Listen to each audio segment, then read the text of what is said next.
Nithyanandam. I am Tirtharupa, a disciple of Swami Nithyananda and an Adinavasi living at Bengaluru Adinam in Bidvi with Swami Nithyananda and his other disciples. Today, I want to share a personal experience that happened to me when I first met Swamiji. I consider it a very significant experience, and so I'll talk a little bit about it. The year was 2009. I was living in the San Francisco Bay Area. I was working as a marketer.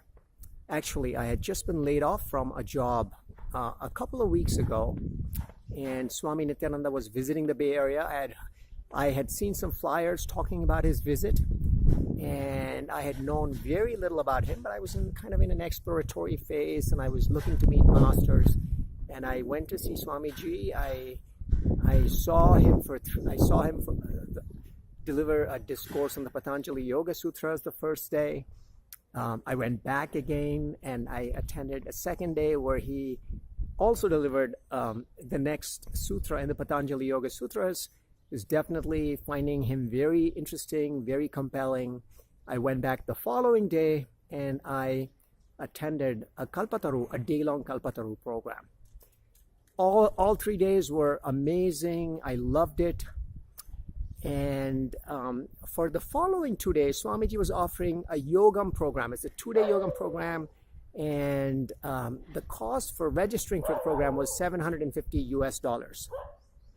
For me at that time, that was a lot of money to spend on a 2-day spiritual program. I don't think I had ever spent more than $200 to attend a spiritual program. And so I had almost ruled out attending that program.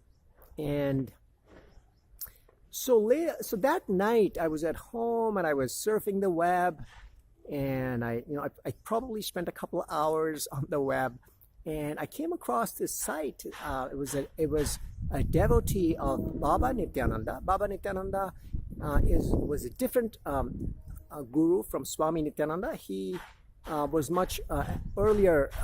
He lived prior to Swami Nithyananda, he lived prior to the present. He was based initially in Kanjangad on the Karnataka border, where he built some caves, and he spent many years there.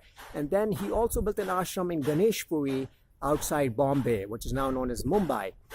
And so they were on that website, they were sharing stories of Baba Nithyananda. Baba Nithyananda incidentally took some Mahasamadhi in 1961. So just to give you a sense of the time frame when Baba Nithyananda was around. And so one of the stories that I started to read was apparently Baba didn't really have that many devotees at Ganeshpuri at that time. It was still a very rural area, and often devotees who lived and worked in Mumbai would actually come on the weekend to be with Baba. And so at one time, one of the devotees, so Baba was with a handful of devotees, and one of the devotees, an older man, a man in his 50s, whose name was Murudeshwar Mama, had prepared a statue of Baba in the Sheshashayana pose of Vishnu. And he brought the statue, he placed it in front of Baba, and was waiting for his approval. And Baba was in a jovial mood, and he started talking about the significance of the Sheshashayana pose of Vishnu. And then he started talking about Lord Ananta and the significance of the Endless One. He then spoke about how Lord Ananta liked to be worshipped and how he liked to be served.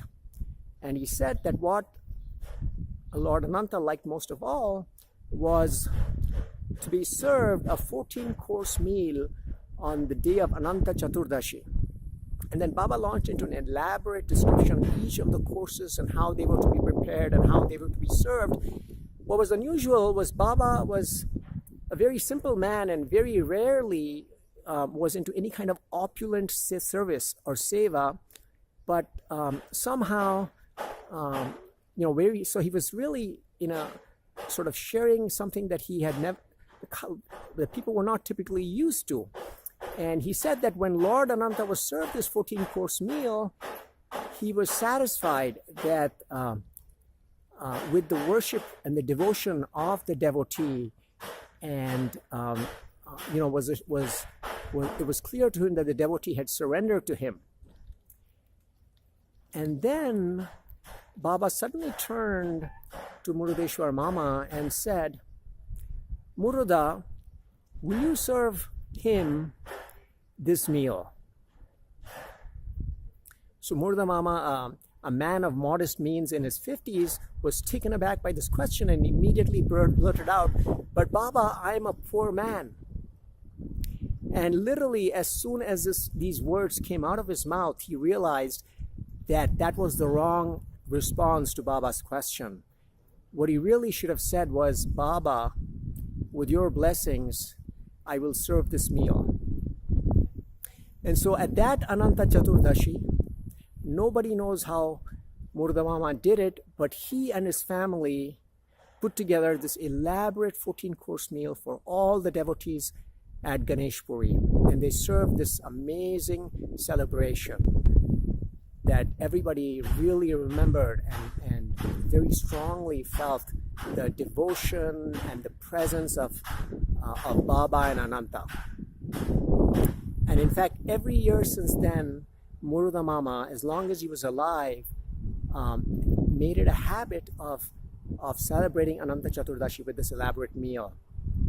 And even after he passed away, his daughters, he had no sons, continued this tradition. And it is, and this tradition continues on to this day, where the food is served and people enjoy the prasada. And it is known in Ganesh Puri that there are 2 days in the year when Baba's presence is very palpably felt at the ashram, and Ananta Chaturdashi is one of those days.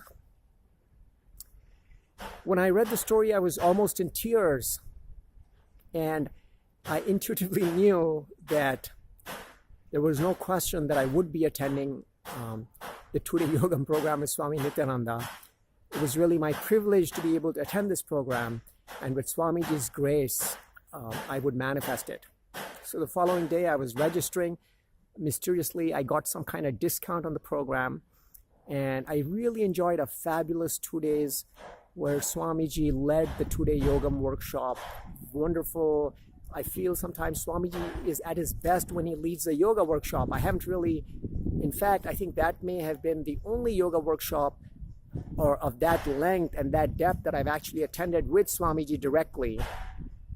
And Swamiji ended up staying for one more day when I received the healer's initiation from Swamiji. So that was his 6-day stay in the San Francisco Bay Area, the first time I met Swamiji.